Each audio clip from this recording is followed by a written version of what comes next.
అదేవిధంగా ఈ బెట్టింగ్ యాప్లు, అదేవిధంగా ఆన్లైన్ రెమ్మీ, వీటికి సంబంధించిన విషయాల మీద కంటిన్యూస్గా సభలో చర్చ జరగడం, బయట ఆందోళనకరమైన పరిస్థితులు ఉండడం, సిద్దిపేట శాసనసభ్యులు హరీష్ రావు గారు ఆన్లైన్ బెట్టింగ్ మీద, అదేవిధంగా ఈ బెట్టింగ్ యాప్ల మీద, ఆన్లైన్ రమ్మీ గేమ్ల మీద ప్రభుత్వం చర్యలు తీసుకోవాలి. పేదలకు తీరని నష్టం జరుగుతుంది. పేదలు ఈ బెట్టింగ్ యాప్లతో బలవుతున్నారు, ఆత్మహత్యలు చేసుకుంటున్నారు, రకరకాల ఆందోళనలు చేపట్టడం జరిగింది, మాట్లాడడం జరిగింది. అధ్యక్ష గత ప్రభుత్వమే 2017లో ఆన్లైన్ బెట్టింగ్ కానీ ఆన్లైన్ యాప్ వీటన్నిటి మీద నిషేధం చేస్తూ చట్టం తీసుకొచ్చింది. చట్టం చేశాం కానీ దాన్ని పకడ్బందీగా అమలు చేసే విషయంలో మరి గత ప్రభుత్వంలో కొంత నిర్లక్ష్యం జరిగింది. ఈ మధ్యకాలంలో అది చాలా వేగంగా తెలంగాణ రాష్ట్రంలో దుర్వినియోగం జరుగుతుంది. అందుకే అధ్యక్ష తమరి ద్వారా ఇది పక్క రాష్ట్రాలు, దేశము, ఇతర దేశాలు ఈ నేరం ఒక రకంగా అంతర్జాతీయ స్థాయిలో, రాష్ట్ర స్థాయి నుంచి మొదలు పెడితే అంతర్జాతీయ స్థాయి వరకు వివిధ రకాల సంస్థలు, వ్యక్తులు, రకరకాల దేశాలకు సంబంధించిన నేరగాళ్ళు అందరూ కూడా ఇందులో పాల్గొంటున్నారు.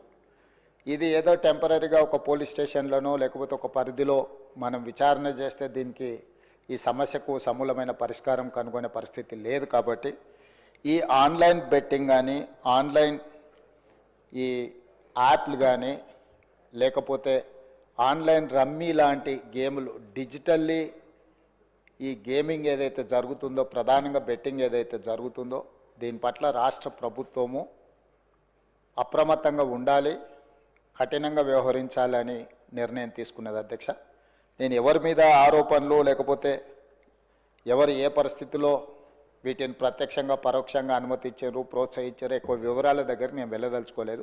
రాష్ట్ర ప్రభుత్వం స్పష్టంగా బెట్టింగ్ యాప్లు కానీ, ఆన్లైన్ బెట్టింగ్ కానీ, ఆన్లైన్ రమ్మీ గేమ్ల పట్ల అప్రమత్తంగా ఉండడమే కాదు కఠినంగా వ్యవహరించాలని ఈరోజు రాష్ట్ర ప్రభుత్వం నిర్ణయం తీసుకున్నది.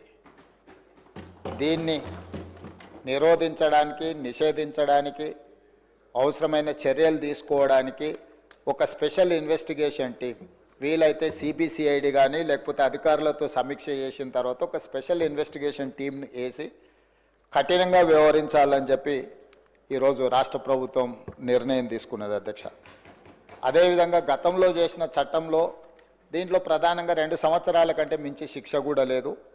రేపు వచ్చే సమావేశాలలో ఈ ఆన్లైన్ బెట్టింగ్ నిర్వాహకులకనే కాదు, ఆడేవాళ్లను, బాధితులను, అదేవిధంగా ఈ ఆన్లైన్ అడ్డగోలుగా నిర్వహిస్తున్న వాళ్ళ పట్ల శిక్షను కూడా పెంచడానికి అవసరమైన చట్టాలను కూడా అవసరమైతే మనం సవరించుకోవాల్సిన అవసరం ఉన్నది. అధ్యక్ష ఎందుకంటే శిక్ష కఠినంగా ఉంటుంది, ఎక్కువ కాలం ఉంటుంది అని ఎప్పుడైతే తెలుస్తుందో నేరం అనేది తగ్గుతుంది.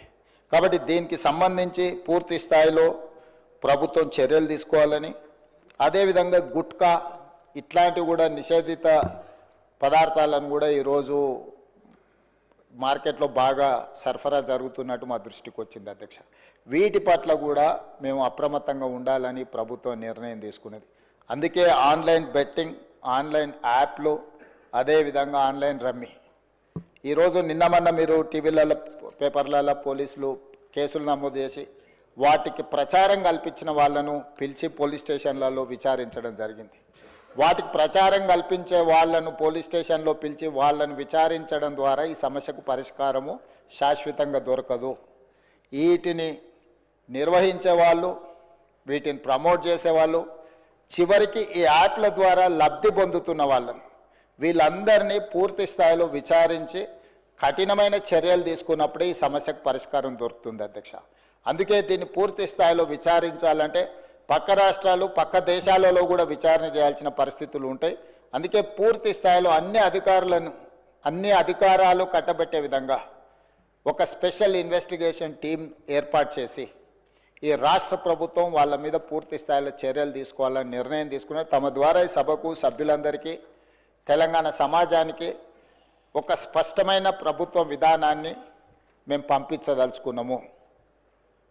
ఎవరైనా ఇందులో ప్రత్యక్షంగా పరోక్షంగా ప్రోత్సహించిన ప్రకటనలకు సహకరించిన నిర్వహణలో భాగస్వాములైన ఎవరిని కూడా రాష్ట్ర ప్రభుత్వం వదిలిపెట్టదు. ఈ రాష్ట్రంలో ఖచ్చితంగా ఇలాంటి సైబర్ నేరాల పట్ల కఠినంగా మేము వ్యవహరించడం జరుగుతుంది. రాష్ట్ర ప్రభుత్వం అప్రమత్తంగా ఉంటుంది, ఇలాంటి నేరగాళ్ల పట్ల కఠినంగా వ్యవహరిస్తుంది. ఈ సభ ద్వారా సభ్యులందరికీ నేను ఈ ప్రకటన ద్వారా ఒకే మాట చెప్పదలుచుకున్నా, స్పెషల్ ఇన్వెస్టిగేషన్ టీంను ఏర్పాటు చేస్తున్నాము. తద్వారా అందరినీ కఠినంగా అణచివేయడమే కాకుండా చర్యలు తీసుకుంటామని తమ ద్వారా తెలియజేయదలుచుకున్నా అధ్యక్ష.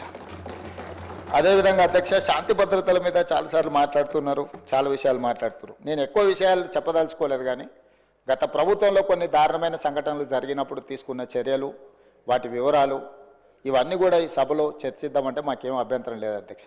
ఎక్కడైనా చెదురుమదురు సంఘటనలు జరిగినా, అనుకోకుంటే ఎవరైనా నేరానికి పాల్పడ్డప్పుడు నేరం అనేది ఎవరు మనకు చెప్పి ముందస్తుగా సమాచారం ఇచ్చి పాల్గొన్నారు. నేరం జరిగిన ఎంబడే ప్రభుత్వాలు వ్యవహరించిన తీరు అత్యంత కీలకం, అత్యంత ప్రాధాన్యతతో కూడుకున్నది అధ్యక్ష. అందుకే మన రైల్లో జరిగిన సంఘటన పట్ల కానీ, అది రైల్వే పోలీసుల పరిధిలో ఉన్నా కూడా మేము తక్షణమే చర్యలు తీసుకోవడానికి అన్ని రకాలుగా పోలీసులను అప్రమత్తం చేసినాం.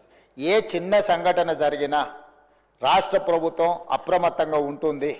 ఆనాడు ఔటర్ రింగ్ రోడ్డు దగ్గర వెటర్నరీ డాక్టర్ను మీకు తెలుసు అధ్యక్ష, సాయంత్రం పూట అక్కడ ఉన్న డాక్టర్ని ఆ రోజు జరిగిన పరిస్థితులు, జరిగిన తర్వాత పరిణామాలు మనం అందరం చూసినాం. అదేవిధంగా అధ్యక్ష, న్యాయవాదులు వామన్ రావు గారు దంపతులు స్పష్టంగా కోర్టుకు వెళ్ళి మమ్మల్ని చంపుతారు, మమ్మల్ని చంపే ప్రక్రియలో ప్రభుత్వంలో ఉన్నవాళ్ళు, ప్రభుత్వానికి సంబంధించిన వాళ్ళే మమ్మల్ని చంపడానికి ప్రయత్నం చేస్తున్నారు, మాకు సెక్యూరిటీ ఇవ్వాలి అని చెప్పి హైకోర్టులో పిటిషన్ వేయడమే కాకుండా అక్కడ కోర్టులో కూడా వాదించి వస్తుంటే నడి బజార్లో నరికి చంపినారు అధ్యక్ష. నడి బజార్లో న్యాయవాదులను, హైకోర్టు న్యాయవాదులను నాడు నరికి చంపితే ఈనాటికి ఆ చంపిన వాళ్ళ మీద రకరకాలుగా ఆ రోజు కేసులో ఉన్న వాళ్ళని తప్పించి ఈరోజు సుప్రీంకోర్టులో రాష్ట్ర ప్రభుత్వం సిబిఐ విచారణకు వాళ్ళు కేసు వేస్తే ఈరోజు సిబిఐ విచారణ కోసం రాష్ట్ర ప్రభుత్వం మాకేం అభ్యంతరం లేదు, విచారణకు ఆదేశాలు ఇవ్వండి అని చెప్పే పరిస్థితి. న్యాయవాదులను చంపితే కూడా ఆనాడు ప్రభుత్వము ఏమాత్రం కూడా స్పందించలేదు.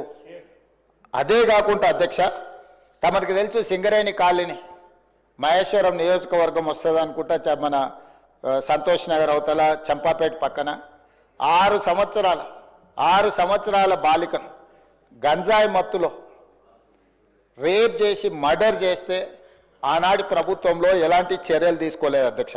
అదేవిధంగా అధ్యక్ష, 2020 సంవత్సరంలో దేశంలోనే మహిళలపై జరిగిన అత్యాచారాలల్లో ఆనాటి రాష్ట్ర ప్రభుత్వం 4వ స్థానాన్ని సాధించింది అధ్యక్ష. తెలంగాణ రాష్ట్రం మహిళల మీద జరిగిన మొత్తం చిన్నారులపై వీళ్ళపై అగత్యాలు జరిగిన దాంట్లో ఎన్సీఆర్బీ ఇచ్చిన నివేదిక ప్రకారం రాష్ట్రం 4వ స్థానంలో ఉండే అధ్యక్ష.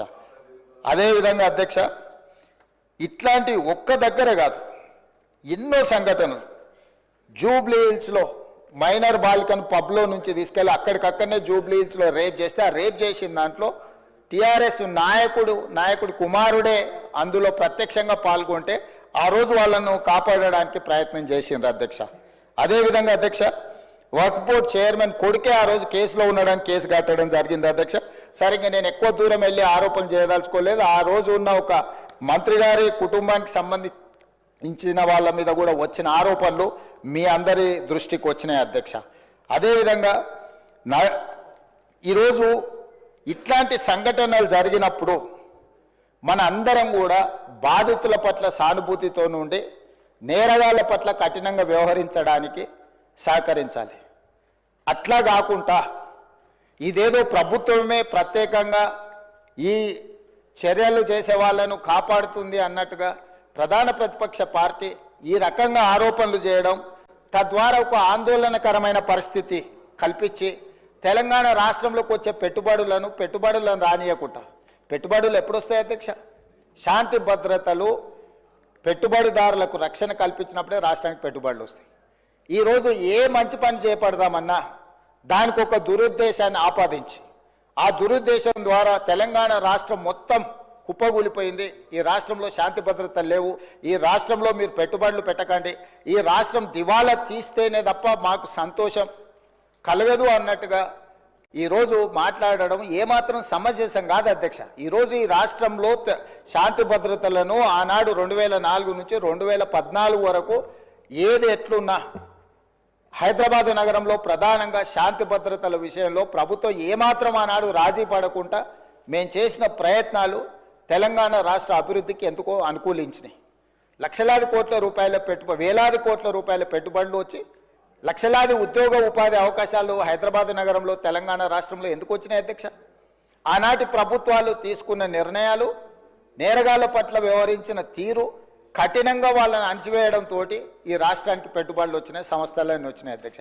ఈరోజు సైబరాబాద్ ప్రాంతం కానీ, హైటెక్ సిటీ ప్రాంతం కానీ, ఔటర్ రింగ్ రోడ్ ప్రాంతం కానీ, అంతర్జాతీయ ఎయిర్పోర్ట్ ప్రాంతం కానీ, గచ్చిబౌలి కానీ, ఇలా చెప్పుకుంటూ వెళ్తే రాయదుర్గం కానీ ఇవన్నీ ఎప్పుడు విస్తరించినాయి అధ్యక్ష?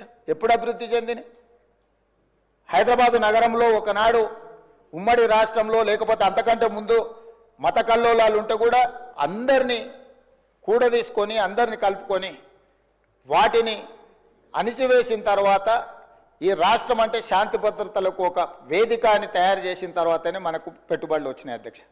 విస్తరణలో భాగంగా మెట్రో కానీ, రోడ్లు కానీ, ఫ్లైఓవర్లు కానీ, కృష్ణానది జలాలు కానీ, గోదావరి జలాలు కానీ, ఇట్లా ప్రతిదీ హైదరాబాదు నగరం యొక్క మౌలిక వసతులను పెంచడమే కాకుండా శాంతి భద్రతలను కాపాడడంతో మన రాష్ట్రానికి పెట్టుబడులు వచ్చినాయి అధ్యక్ష.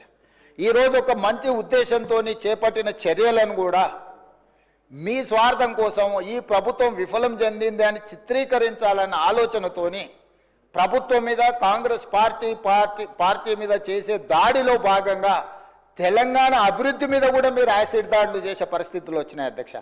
తెలంగాణ కుప్పగూలాలన్న ఒక ఆలోచనతోని కుట్రపూరితంగా అన్ని రకాల వేదికల మీద తప్పుడు ప్రచారం చేయడం వల్ల ఈరోజు తెలంగాణ ప్రతిష్టను మసకబార్చే ప్రయత్నం చేస్తున్నారు అధ్యక్ష. దయచేసి తమరి ద్వారా నేను చేస్తున్న విజ్ఞప్తి ఒకటే, ఇట్లాంటి కుట్రలు చేయకండి. ఈ కుట్రలు తెలంగాణ రాష్ట్రానికి ప్రయోజనం కాదు. రేపు భవిష్యత్తులో మీరు అధికారంలోకి రావాలన్న ఆలోచన చేస్తున్నామని మీరు పదే పదే చెప్తారు. చాలా దగ్గరలో వచ్చేసారి మేమే అధికారంలోకి వస్తామంటారు. మరి వచ్చేసారి మీరు అధికారంలోకి రావాలంటే రాష్ట్రం దివాలా తీసి రాష్ట్రం మొత్తం తగలబడిపోయి రాష్ట్రానికి పెట్టుబడులు రాకుండా వచ్చిన పెట్టుబడులు ఇతర రాష్ట్రాలకు తరలిపోయి ఇది జరిగితే ఈ రాష్ట్రానికి ఏమైనా ప్రయోజనం చేకూరుస్తుందా? ఎందుకు విజ్ఞతతోని 10 సంవత్సరాలు ప్రభుత్వం నడిపారు. గతంలో కూడా 20 ఏళ్ళలో 30 ఏళ్ళలో మేము ప్రభుత్వంలో పనిచేసినాం, తెలంగాణ కోసం ఉద్యమాలు చేసినామని ఎవరైతే నాయకులు చెప్పుకుంటున్నారో మీకు సోషల్ రెస్పాన్సిబిలిటీ లేదా? Only political responsibility, only power మాంగర్స్గా మీరు మారి అధికారం మాకు ఉండాలి, అధికారం పోతే ఒక క్షణం కూడా మేము భరించలేము, అధికారం లేకుంటే ఒక క్షణం కూడా మేము ఉండలేము అన్న విపరీతమైన పోకడలు ఏ రకంగా తెలంగాణ సమాజానికి మేలు చేస్తాయి అధ్యక్ష? ఈరోజు తెలంగాణ రాష్ట్రాన్ని ప్రపంచ చిత్రపటం మీద పెట్టాలి అని మేము చేస్తున్న ప్రయత్నాలను మేము నిరంతరం పెట్టుబడులను ఆకర్షించే ఉద్యోగ ఉపాధి అవకాశాలు పెంచాలని ఏదైతే ప్రయత్నం చేస్తున్నామో, శాంతి భద్రతలను కాపాడాలని మేము నిర్విరామంగా చేస్తున్న కృషి, మేము వచ్చిన తర్వాత అది గణేష్ నిమజ్జనం కావచ్చు, లేకపోతే మొహరం కావచ్చు, బక్రీద్ కావచ్చు, అన్ని మతాలకు సంబంధించిన పండుగలలో ఎక్కడైనా చిన్న చెదురుమదురు సంఘటన కూడా ఏదైనా జరిగిందా అధ్యక్ష? ఈ 15 నెలలలో ఎక్కడైనా శాంతి భద్రతల విషయంలో ఎక్కడైనా మేము రాజీపడ్డామా అధ్యక్ష? ఈరోజు ఈ రాష్ట్రాన్ని దేశానికే ఒక ఆదర్శ రాష్ట్రంగా తీర్చిదిద్ది అత్యధికంగా విదేశీ పెట్టుబడులను తీసుకొచ్చి ఈరోజు ఇన్ఫ్లేషన్ విషయంలో, ధరల నియంత్రణలో దేశంలో నెంబర్ 1 అధ్యక్ష. 1.3 ఇన్ఫ్లేషన్ ఉన్న రాష్ట్రము భారతదేశంలో ఏదైనా ఉందంటే తెలంగాణ. ధరలను నియంత్రించడంలో, ఉద్యోగ ఉపాధి అవకాశాలు కల్పించిన దాంట్లో, నిరుద్యోగ సమస్యను తగ్గించిన దాంట్లో, స్టేట్ ఓన్డ్ ట్యాక్స్ కలెక్షన్లో, ప్రతి దాంట్లో దేశంలో నెంబర్ 1 తెలంగాణ రాష్ట్రం నిలబడ్డది అధ్యక్ష. దేశంలోనే ఇతర రాష్ట్రాలలో రాష్ట్ర సొంత పన్నుల వసూళ్లలో తెలంగాణ రాష్ట్రం 88% పన్నులను వసూలు చేసి దేశంలోనే నెంబర్ 1 రాష్ట్రంగా తెలంగాణ రాష్ట్రం నిలబడ్డది. మహారాష్ట్ర నెంబర్ 2, మిగతా రాష్ట్రాలు అట్లుంటే ప్రధానమంత్రిగా ప్రాతినిధ్యం వహించే గుజరాత్ 6-7 స్థానానికి పోయింది అధ్యక్ష. ఇవన్నీ కూడా మా సహచర మంత్రులు అధికారులు అందరు కష్టపడి చేస్తున్న ప్రయత్నాన్ని మీరు అభినందించండి. అప్పుడే అంత ఆత్రము, అంత తాపత్రయము, అంత అసహనం ఎందుకని నేను అడుగుతున్నా. కడుపు నిండా విషం పెట్టుకొని ఎందుకు ఈ మాటలు?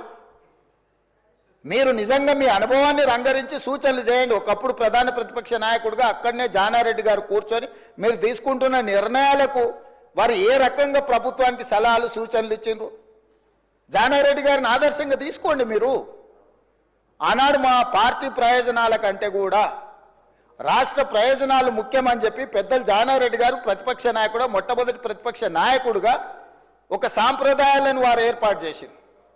ఆ సాంప్రదాయాలను ప్రతిపక్ష నాయకుడిగా బట్టి విక్రమార్క గారు కొనసాగించారు. మీరు కక్షగట్టి ప్రతిపక్ష హోదా తీసినా, మీరు మైకు ఇచ్చినా ఇవ్వకపోయినా, మీరు ఇచ్చిన కొద్ది సమయంలో కూడా వారు ప్రతిపక్ష నాయకుడిగా మీకు ఎన్నో రకాలుగా సూచనలు ఇచ్చే ప్రయత్నం చేశారు. ప్రభుత్వం తీసుకుంటున్న నిర్ణయాలలో ఉన్న లోపాలను ఎత్తి చూపడమే కాకుండా మీకు సహేతుకమైన సలహాలు సూచనలు ఇచ్చే ప్రయత్నం ఆనాడు ప్రతిపక్ష నాయకులుగా బట్టి విక్రమార్క గారు, జానారెడ్డి గారు చేశారు. ఈరోజు కూడా మీ నుంచి మేము ఆశిస్తున్నాం. మీరు ఎంత చేసినా, ఎగిరెగిరి దంచినా, ఎగరకుంట దంచినా మీకు వచ్చే కూలి అంతనే. ఎన్నికలు అనేవి 2029లో వస్తాయి అధ్యక్ష. వాళ్ళ తాపత్రయపడ్డంత మాత్రాన, వాళ్ళు ఆవేదన చెందినంత మాత్రాన, వాళ్ళు హడావిడి పట్టినంత మాత్రాన ఒక సంవత్సరం రావు అధ్యక్ష ఎలక్షన్లు. అప్పుడే ఒక ఆయన అంటాడు వచ్చేసినాయి బై ఎలక్షన్స్ వచ్చేసినాయి, వచ్చే నెలలే అని టికెట్లు వంచుతాడు ఒక ఆయన. ఆయన టికెట్లు వంచను కదా, నేను వంచాలని ఇంకొక ఆయన పోయి ఆయన వంచుతాడు. వాళ్ళ పోటీతోని మా సాగుకు వస్తున్నారు అధ్యక్ష. వాళ్ళ అంతర్గతంగా ఏమని ఉంటే ఉండని, వాళ్ళు ఇట్లా తేల్చుకొని మాకేం అభ్యంతరం లేదు. ఒక ఆయన పొద్దున్నే ప్రెస్ మీట్ పెడితే మధ్యాహ్నం ఒక ఆయన ట్విట్టర్లో పెడతాడు దాని కౌంటర్ పార్టీ. ఒక ఆయన ట్విట్టర్లో పెట్టగానే ఇంకొక ఆయన ప్రెస్ నోట్ రిలీజ్ చేస్తాడు. వీళ్ళిద్దరు ఇట్లా చేశారు కదా అని పెద్దల సభలో ఉన్న వాళ్ళు వాళ్ళ వైపు నుంచి వాళ్ళు అదే ప్రయత్నం చేస్తున్నారు. వాళ్ళ పోటీ రాష్ట్ర ప్రభుత్వానికి తలకాయ నొప్పిగా మారిపోయింది అధ్యక్ష ఈరోజు. అందుకే నేను ఒకటే విజ్ఞప్తి చేస్తున్నా అధ్యక్ష, ఎన్నికలు